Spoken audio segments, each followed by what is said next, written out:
ஐயா, பசங்க எக்ஸாம் எழுத டவுன் வரைக்கும் போனோம். உங்க வண்டியில கொண்டு போய் விட்டுறீங்களா? நெல்லு மூட்டை ஏத்திக்கிட்டு போயிட்டு இருக்க தம்பி, வண்டியில உட்கார்றதுக்கு இடமே இல்ல, ரொம்ப கஷ்டம்.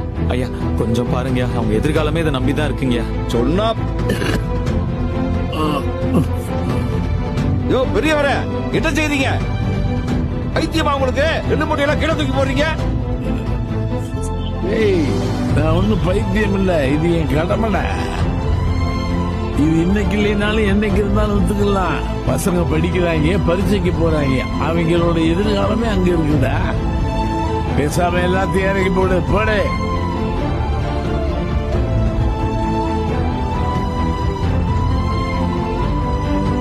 வாங்கயா ஏங்க